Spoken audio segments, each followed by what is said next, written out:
Wir sind heute hier bei der letzten Teil von dieser Serie, Hingabe, Titel Ich und mein Haus. Das Thema Hingabe, das ist etwas, ja, das habe ich versucht auch immer wieder so zu erwähnen, was so wie ein Teil unseres Wegs ist, den wir mit Jesus unterwegs sind. Irgendwann in unserem Leben kommen wir immer wieder in so Situationen, wo wir uns überlegen, wo stehe ich eigentlich? Wo will ich hingehen? Will ich mit Jesus unterwegs sein oder will ich meinen eigenen Weg gehen? Manchmal wird dieser Punkt auch dann Bekehrung genannt, wo ich mich zum ersten Mal so bewusst entscheide, ich will mit Jesus unterwegs sein. Ich will die Vergebung von ihm annehmen und dann beginnt ein Weg, ein Jüngerschaftsweg, ein Weg im Leben mit Jesus, ein Weg hin zu Jesus. Und auf diesem Weg gibt es ganz viele kleine Schritte, wo man unterwegs ist. Also ich starte mit einem Ja zu Jesus als meinem Retter und dann auf diesem Weg gibt es immer wieder ganz viele kleine Entscheidungen, die ich fälle, wo ich dran bin, wo ich herausgefordert bin. Eine von diesen Entscheidungen, die immer wieder kommt, ist bewusst zu sagen, ja, Jesus ist mein Herr. Ich will Jesus als meinen Herrn annehmen. Er darf der Herr sein über alle meine Lebensbereiche.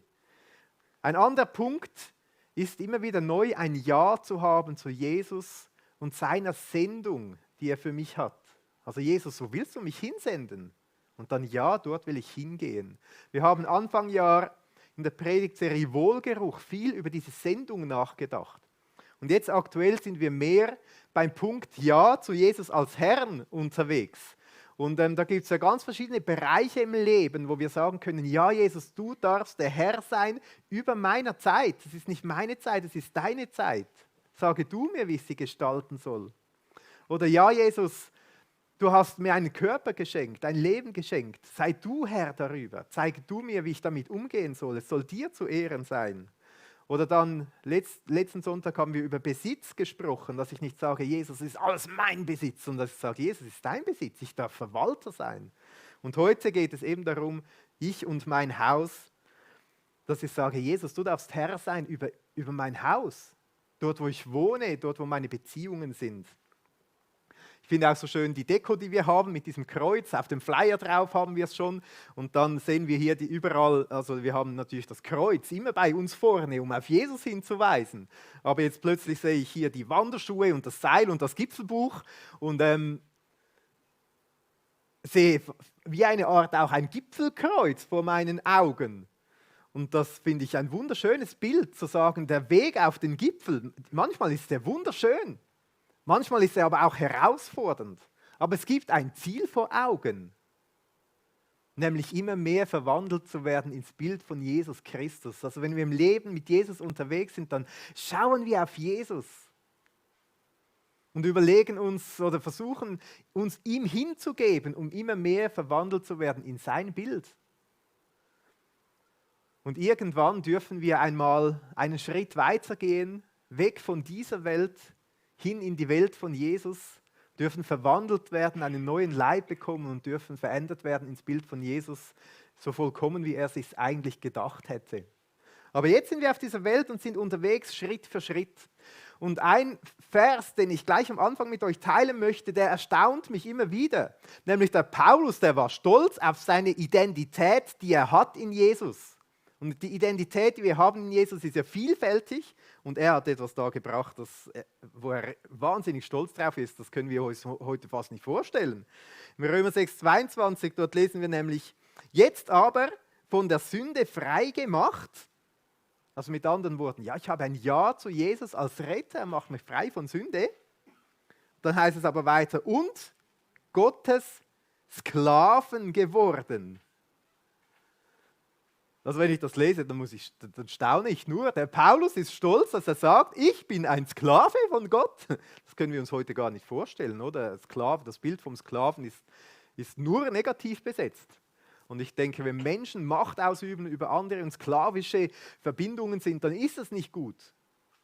Aber wenn ich Sklave bin von Gott und sage, du bist mein Herr und das, was ich mache, alles hast du mir gegeben, alles habe ich von dir und ich will so leben, wie es du willst. Also mich erstaunt, dass wer das schreibt. und Gottes Sklave geworden. Habt ihr eure Frucht zur Heiligkeit? Also das Leben bringt immer mehr Frucht hervor, das heilig wirkt, das Heiligung bewirkt. Also wird immer ähnlicher, so wie Gott ist. Und dann heißt es noch weiter. Und dann als das Ende aber ewiges Leben. Das ist das Bild, was Paulus hat von uns als Christen. Wir sind Sklaven also wir dürfen stolz sein, wenn wir Sklaven von Gott sind, wenn wir uns ihm ganz hingeben als unser Herr. Vielleicht fordert dich dieser Gedanke vom Sklaven ein bisschen heraus, aber ich will dir das mal mitgeben, um darüber nachzudenken. Was bedeutet es, Sklave zu sein, nicht von irgendeinem Despoten oder so, sondern von Gott? Ein spannendes Bild. Und jetzt heute Hingabe. Ja, Jesus darf mein Herr sein, auch über mich und mein Haus. Das Thema von heute. Dazu lesen wir einen Text, der ist vor 3400 Jahren passiert, also schon eine Weile her, ist aber top aktuell, wie ihr gleich sehen werdet. Wir tauchen da ein in eine Geschichte von Josua. Josua war ein Anführer in Israel. Er hat miterlebt, wie das Volk durch die Wüste geführt wurde ins verheißene Land. Und er war der Anführer eigentlich so in der Landnahme, sagt man. Also es ist eine unglaubliche Geschichte, das Josua-Buch muss man mal lesen, wie sie erleben, wie Gott sie führt und in dieses Land hineinbringt. Und dann gibt es diese Kämpfe und sie erleben die Wunder von Gott, wie sie Städte einnehmen mit Worship. Müsst ihr mal lesen, ist unglaublich.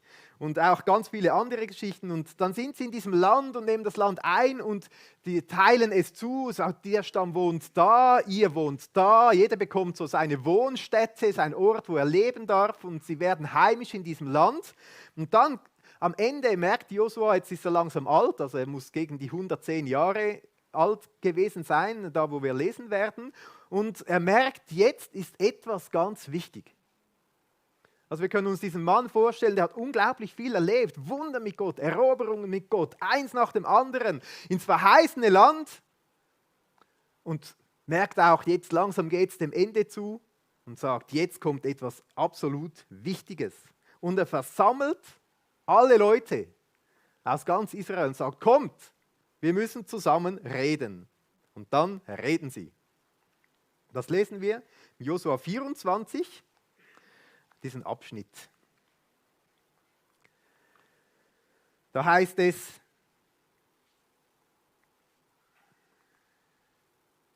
und ich gab euch ein Land, um das du dich nicht gemüht hattest, und Städte, die ihr nicht gebaut hattet und in denen ihr nun doch wohnt. Von Weinbergen und Ölbäumen, die ihr nicht gepflanzt habt, esst ihr. So fürchtet nun den Herrn und dient ihm in Aufrichtigkeit und Treue.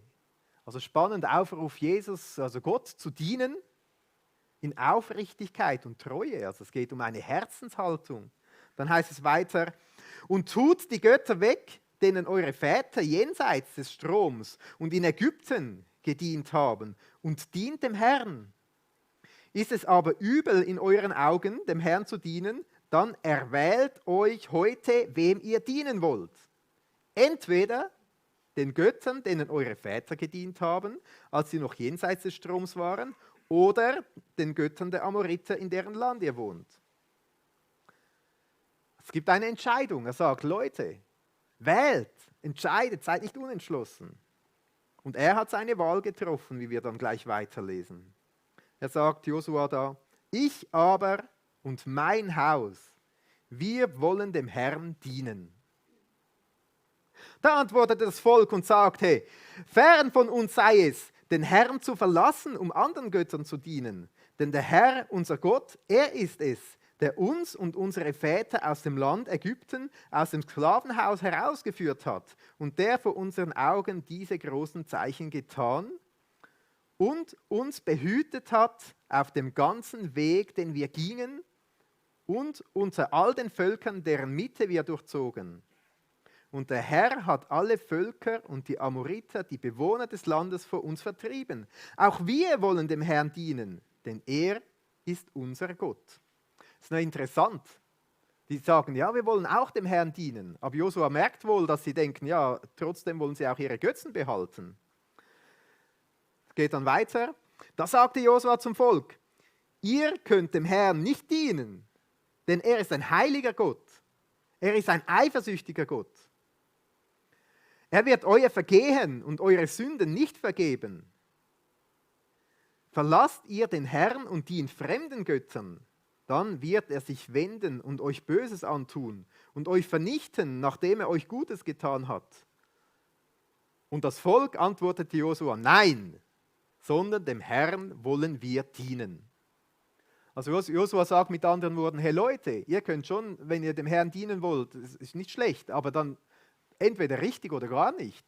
Weil halb, ein paar Götzen noch dazu und dann noch ein bisschen Gott, das funktioniert nicht, weil Gott nimmt das ernst. Gott ist ein eifersüchtiger Gott. Entweder ihr wählt ihn oder nicht. Aber macht keine halben Sachen bitte. Aber das Volk war dann entschieden und sagte, doch, wir wollen den Herrn. Dann heißt es weiter, da sagte Josua zum Volk, ihr seid Zeugen gegen euch selbst, dass ihr selbst euch den Herrn erwählt habt, um ihm zu dienen. Und sie sprachen, wir sind Zeugen.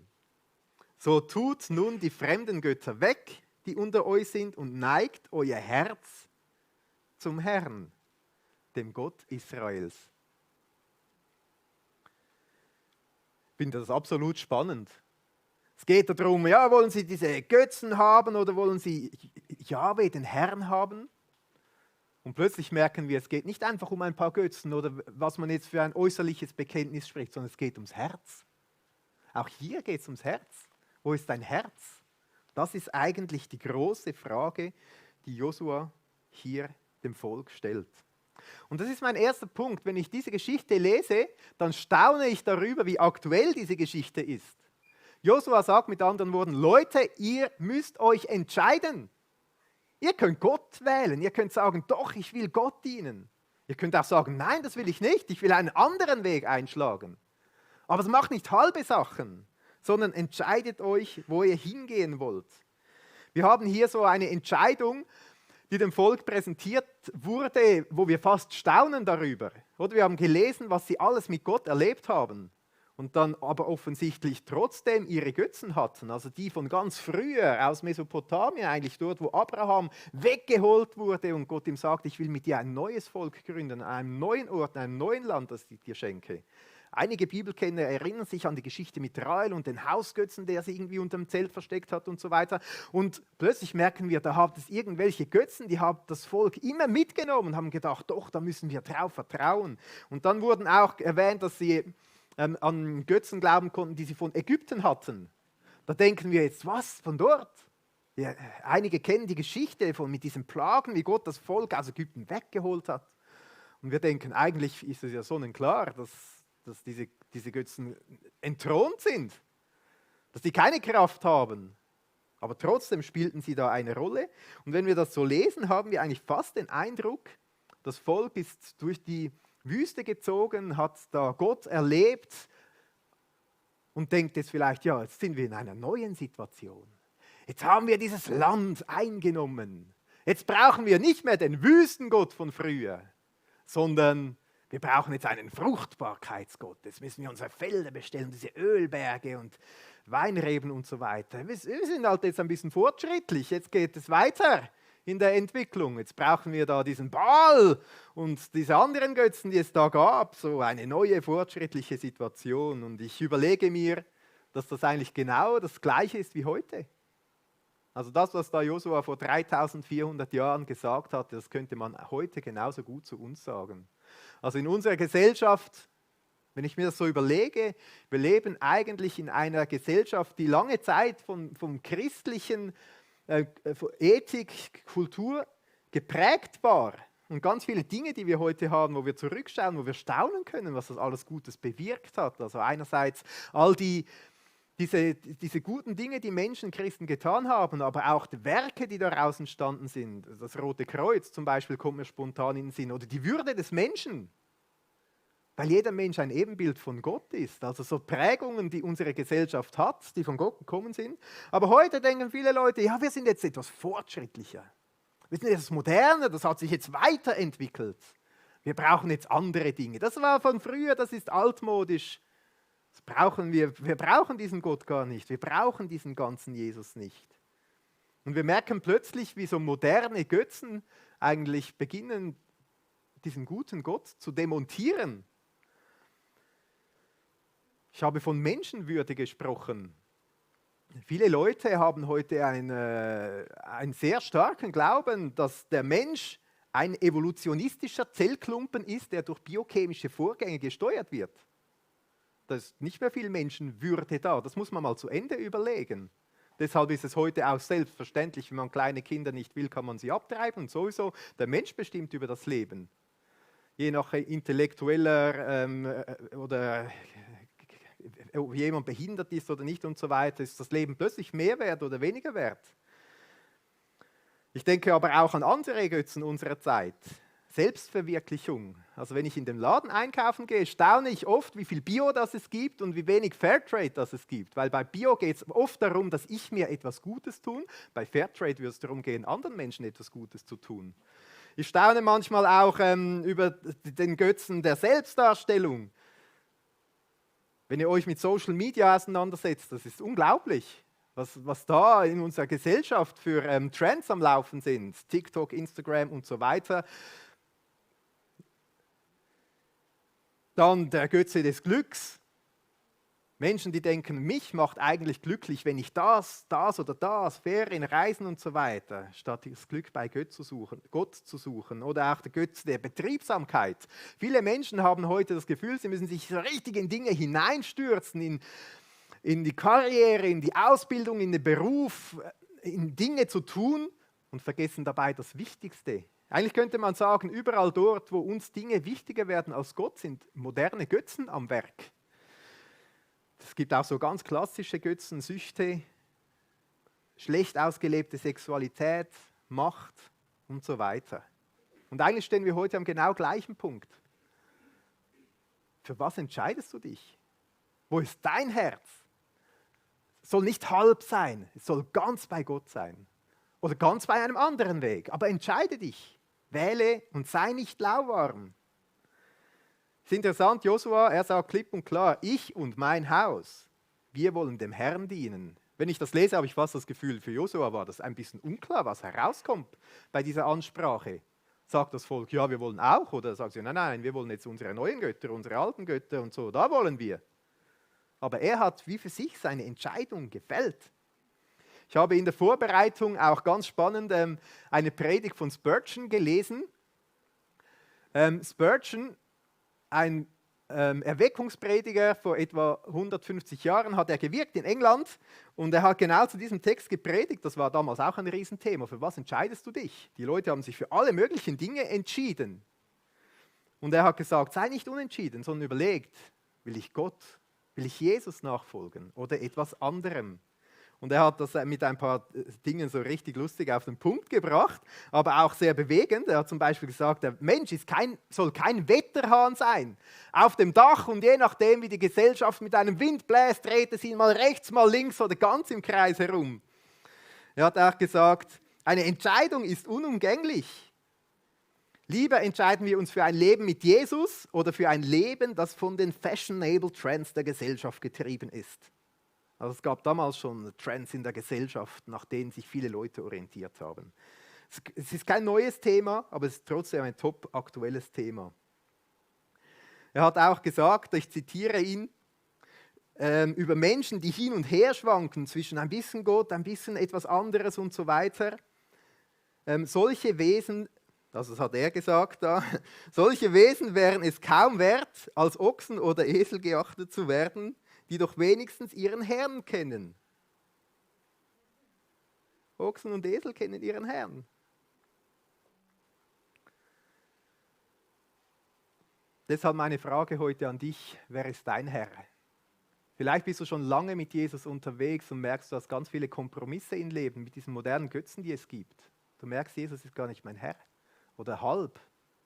Ein bisschen. Da mehr, da weniger. Ich will dich heute fragen, wer ist dein Herr? Und so wie Josua sagt, entscheide dich. Will ich dich heute bitten, entscheide dich. Sei ganz für Jesus. Und wenn du es nicht willst, sei ganz nicht für Jesus, aber entscheide dich, mach keine halben Sachen. In der Offenbarung heißt es, dass Gott dasjenige, was nur lauwarm ist, ausspuckt. Das ist das Bild, was Gott hat. Das war ein erster Punkt über die Entschiedenheit. Jetzt wäre auch ein Punkt, wo Ruben mit den Unti-Leuten nach unten geht. Könnt ihr noch ein bisschen weiter über diese Entschiedenheit, das Entschiedensein nachdenken. Ich habe noch 2 Gedanken, auch zu diesem Satz von Josua, ich und mein Haus, die ich mit euch teilen möchte. Euch eine gesegnete Zeit, uns auch. Das zweiter Gedanke, ich und mein Haus. Das sagt Josua, ich und mein Haus, wir wollen Gott dienen. Wer ist unser Haus? Also das Erste, was ich schon mal cool finde, ist, dass Josua nicht sagt, ja, jetzt habe ich 110 Jahre, da bin ich vorwärts gegangen mit euch, jetzt seid ihr dran, ihr und eure Häuser, jetzt könnt ihr mal schauen und vorwärts gehen, das Richtige tun. Sondern im Gegenteil, Josua sagt, ich und mein Haus, er sagt, für mich das ist meine erste Verantwortung. Wo stehe ich mit meinem Haus? Und das ist auch unsere Frage heute für uns. Wo stehen wir mit unserem Haus? Es ist nicht dran, auf die anderen Häuser zu zeigen. Wir können das uns wirklich so vorstellen, das finde ich sehr eindrücklich. Dieser Josua hat ja unglaublich viel erlebt. Er war mit dem ganzen Volk unterwegs. Er war ein Mann, der war sehr entschieden. Ihr erinnert euch vielleicht an die Geschichte, wo er mit den anderen Kundschaftern ausgesandt wurde, um das Land zu erkunden, und sie kommen zurück und alle haben richtig Angst gehabt, außer er, Josua und Kaleb, die sind hingestanden und gesagt, doch, wir haben uns für Gott entschieden. Er wird uns schon in dieses Land führen. Aber das ganze Volk war dagegen. Vielleicht gibt es wirklich mal so Momente, wo wir sagen müssen, auch wenn alle anderen dagegen sind, aber ich und mein Haus, wir wollen Gott dienen. Es gibt ganz viele so Beispiele, auch wenn wir in der Bibel und in der Geschichte schauen. Mir kommt zum Beispiel Noah in den Sinn. Er sagt, ich und mein Haus, wir dienen Gott, und er ist der Einzige von der ganzen Gesellschaft. Er und sein Haus, die dann in die Arche gingen und gerettet wurden. Und das ist auch meine Ermutigung an dich, auch wenn es vielleicht Zeiten gibt, wo du ganz alleine dastehst. Stehst du fest und sagst, ich und mein Gott. Zum Haus, was gehört zum Haus? Also Josua merkt, es kommt mega drauf an, wer zur Familie gehört. Damals hat in der Vorstellung des Hauses war so die Familie mit eingeschlossen. Also natürlich zuerst, wenn es das gibt, eine Ehe, dann die Kinder, dann im erweiterten Kreis die ganze Sippe, die Eltern, die Großkinder, die Geschwister. Also wir können das Haus ruhig groß denken. Wer gehört alles zum Haus? Aber es beginnt ganz im Kleinen. Und offensichtlich merkt Josua, der so alt und erfahren war, auch in der Beziehung zu Gott, dass er und sein Haus, dass das etwas ganz Entscheidendes ist. Und dass es auf der anderen Seite ein riesiges Privileg ist, wenn er sagen kann, ich und mein Haus, wir wollen dem Herrn dienen. Manchmal gehe ich bei uns in der FEG die Adressliste durch. Und ich weiß nicht, wie es dir geht. Für mich ist das manchmal ein schwieriger Moment, wenn ich da durchgehe und sehe, ja, was mit unseren Häusern alles so passiert. Da gibt es ganz viele Leute, die auf dieser Liste sind. Die waren Kinder hier in der Gemeinde, die sind Teenager geworden, die haben die Jungschar erlebt, Kids-Treff erlebt, sie haben Gott erlebt, wie er Menschen gerufen hat, wie er gesprochen hat. Aber die sind nur noch auf der Liste drauf. Aber mit Gott sind sie irgendwo fern unterwegs oder gar nicht mehr unterwegs. Und das ist ein Schmerz, den wir schon mittragen dürfen. So viele Leute in unseren Häusern, die Jesus gar nicht kennen. Wir sagen dürfen, ich und mein Haus, wir wollen dem Herrn dienen. Ich denke, das ist so wie unser erster Ort, wir sagen, ja genau, das ist meine Verantwortung. Und wir merken auch, dass es ein riesiges Privileg ist, wenn es so sein darf. Es ist etwas, das können wir gar nicht machen.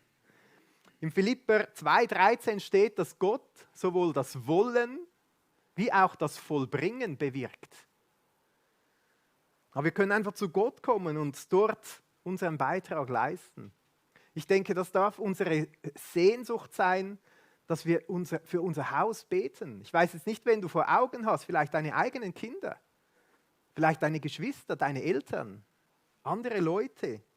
Was können wir machen? Manchmal sind uns wie ein bisschen die Hände gebunden, aber es gibt so viel, was wir auch machen können. Wir können ins Gebet gehen. Das Gebet hat unglaubliche Kraft. Vielleicht ist es wichtig, einfach dran zu bleiben. Ich denke an unsere kleineren Kinder, wo es so gut ist, wenn wir Gewohnheiten einstudieren können. Ich denke an unsere größeren Kinder, Teenager, die uns manchmal so richtig herausfordern und provozieren und schauen wollen, ja, was steckt denn hier dahinter? Und das ist dann unglaublich spannend, was man sieht. Wie wird der Glaube auch zu Hause gelebt, vorgelebt? Ja, das, was da in der Predigt gesagt wird, machen das die Eltern wirklich? Also ich erinnere mich gut, mich hat das interessiert als Teenager. Wird das wirklich gelebt? Funktioniert das? Wir haben vorhin ein paar Beispiele über den Besitz, über das Geld und so gehört. Ich erinnere mich an eine Story, die hat mich unglaublich berührt, als ich Teenager war. Wir hatten Missionare bei uns zu Besuch, die sind von irgendwo weit weggekommen mit dem Auto und das ist das Auto kaputt gegangen. Und dann haben sich meine Eltern entschieden, dass sie unser Auto diesen Missionaren schenken wollen. Und das war jetzt nicht ein Geschenk irgendwie aus dem Überfluss oder so. Wir hatten dann eine Zeit lang kein Auto mehr. Das habe ich nicht mehr vergessen. Dass meine Eltern diese Großzügigkeit wirklich gelebt haben und sich etwas kosten ließen. Also wenn ich an diese Geschichte zurückdenke, mir kommt nicht in den Sinn, dass es irgendwie dann schwierig war ohne Auto, keine Ahnung, wie lange das war und so. Aber ich bin beeindruckt. Ich bin einfach beeindruckt von dieser Großzügigkeit, die mich geprägt hat. Ich habe mich gefragt, wie war das am letzten Sonntag, als wir über Geld und Besitz gesprochen haben, beim Mittagstisch? Es macht einen Unterschied, ob wir da sagen, ein bisschen ein Geknorze und erzählen, dass wir doch eher lieber ein bisschen geizig sein wollen oder ob wir von unserer Großzügigkeit sprechen können. Vorbild sein, gute Gewohnheiten, im Gebet dranbleiben für die Leute in unserem Haus. Ich weiß auch nicht, wie es dir geht, wenn du nach Hause kommst. Vielleicht sagst du jetzt, ja, das tönt alles ganz schön, aber wenn ich nach Hause komme, ich und mein Haus, bin ich und meine Wohnung. Ich bin ein Single, lebe alleine. Dann will ich dich ermutigen, auch da zu sagen, was bin ich und mein Haus? Das kann ja auch bedeuten, dass ich sage, ja gut, meine Stube, meine Küche, wir wollen dem Herrn dienen. Aber vielleicht schon auch ein bisschen weiter zu denken, ich und mein Haus, meine Familie, meine Eltern, meine Geschwister. Ich habe als kleiner Action-Step auf dem Handout diesen Satz ausgedruckt, also so auf A5 ausgedruckt, ich aber und mein Haus, wir wollen dem Herrn dienen. Es gibt einige Leute, die haben das so wie zu Hause bei sich angeschlagen und ich will dich ermutigen, das zu Hause über die Tür zu hängen. Oder dort, wo du das hinhängen darfst. Vielleicht ist dein Ehepartner gar nicht gläubig und der hat da nicht so Freude, wenn du es einfach hinhängst. Dann hängst du irgendwo in die Küche oder das Badezimmer oder so, dort wo du kannst. Und so mal bewusst mit diesem Satz unterwegs zu sein. Das kann man ja auch schöne Schilder und so weiter bestellen, aber das wäre mal so für den Moment. Natürlich. Oder ihr könnt so malen, einige können super malen. Ich habe auch nur A5 Blätter. Also das wäre ein Action-Step, das mal mitzunehmen, über die Tür zu hängen und bewusst eine Zeit lang, wenn du reingehst in dein Haus oder rausgehst, ich aber und mein Haus, wir wollen dem Herrn dienen. Eine Gebetsaufforderung, eine Haltung, ein Entscheid, ein Entschluss. Ich habe auch im YouTube, unten ist das Handout auch verlinkt, kann man auch selber ausdrucken und gleich aufhängen oder von Anfang an selber gestalten. Das wäre so ein möglicher Action-Step. Und dann noch ein letzter Punkt. Der Josua sagt, ich und mein Haus, wir wollen dem Herrn dienen.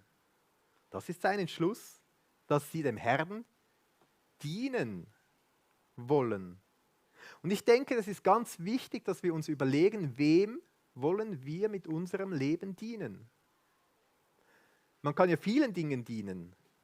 Man kann dem eigenen Glück dienen, man kann dem eigenen Erfolg dienen, man kann seiner Gesundheit möglichst viel dienen. Also wir können sagen, ich will dem Herrn dienen. Das ist etwas anderes. Es ist auch interessant, dass das Josua da so hineinbringt, als einen Entschluss, der nicht vom Gefühl abhängig ist in diesem Moment. Nicht so, ja, heute geht es mir gut, heute will ich dem Herrn dienen, morgen geht es mir schlecht, dann will ich lieber etwas anderem dienen und so weiter. Sondern sagt, ich und mein Haus, wir wollen dem Herrn dienen.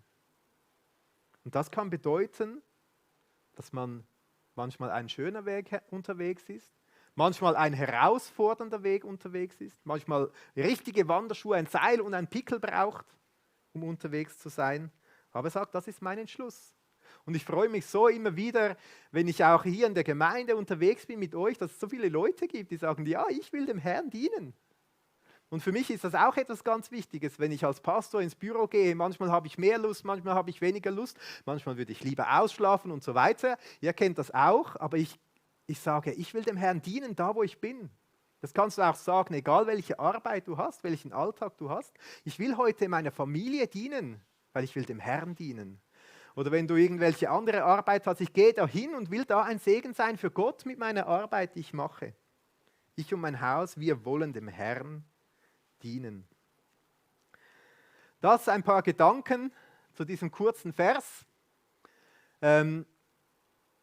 Manchmal bringt uns das ein Stück den Berg hinauf. Das erste hier, ganz entschieden zu sein. Es beginnt beim Ich. Für was hast du dich entschieden? Wer ist dein Herr? Dann das zweite, ich und mein Haus. Wer gehört zu deinem Haus? Da dran zu sein, dran zu bleiben. Ich habe keine Gebetsstatistik für mich gemacht, für was ich am meisten bete, aber es ist eindeutig, ich bete am meisten für meine Kinder. Das ist mein größtes Anliegen, dass sie Jesus kennenlernen, dass sie ihn lieben lernen, dass sie ihre eigene Erfahrung machen mit ihm. Und dann das dritte, wir wollen dem Herrn dienen. Das so 3 mögliche Punkte, Schritte auf diesem Weg, mit Jesus unterwegs zu sein, zu sagen, ich und mein Haus, wir wollen dem Herrn dienen. Vielleicht heute ein einfacher Action-Step, dieses Schild mal über die Tür zu hängen, das mal mitzunehmen, zu bewegen, was das bedeutet für dich und dein Haus, dieser Satz von Josua. Vielleicht hast du auch etwas auf dem Herzen, für das du gerne beten möchtest. Wir haben auch heute wieder 2 Leute, die sind bereit, für dich zu beten. Vielleicht möchtest du einfach ein Segensgebet für dich und dein Haus. Dann darfst du zu ihnen gehen und sagen, bitte bete um Segen, Gottes Segen für mich und mein Haus. Vielleicht hast du etwas ganz anderes auf dem Herzen. Dann nutze die Zeit während den nächsten 2 Liedern, um nach hinten zu gehen, auf diese Leute mit diesem Badge zuzugehen. Es steht Ministry Time drauf, weil sie einfach dir dienen wollen mit einem Gebet. Und so will ich dich ermutigen, diesen Satz mitzunehmen. Lass uns auch jetzt gleich zusammen beten.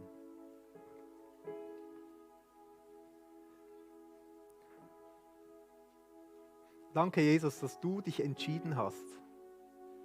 Du hast dich entschieden, alles für uns zu geben. Du bist kein halbpatziger Gott, der nur so halb irgendwie unterwegs ist. Und du hast gesagt, ich gebe alles für die Menschen. Und sie brauchen Vergebung und Versöhnung mit Gott. Und du bist den Weg ans Kreuz gegangen und hast es dich alles kosten lassen. Danke, Jesus, hast du dich für uns entschieden. Hast du dich für mich entschieden. In deiner Liebe, mit deinem ganzen Herzen. Danke, Jesus, dass du uns auch die Wahl lässt, wofür wir uns entscheiden. Bitte hilf uns, eine gute Entscheidung zu fällen. Aber hilf uns auch klar zu sein.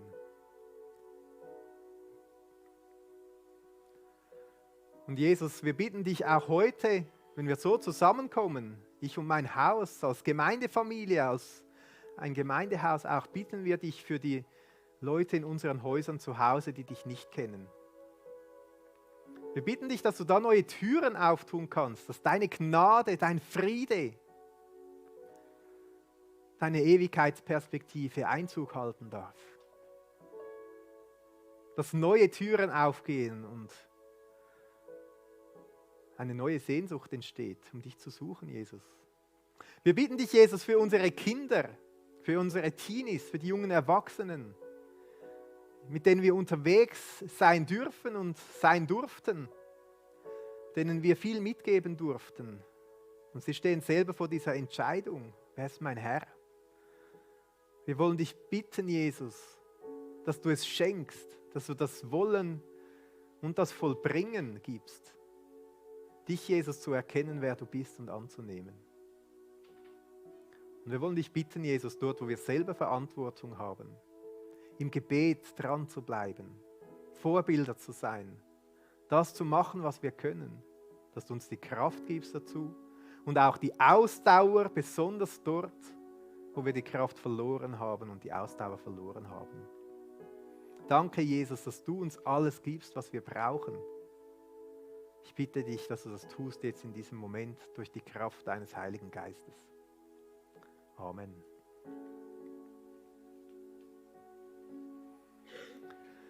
Ja, komm während diesen Liedern im Gebet, in diesen gesungenen Gebeten vor Gott.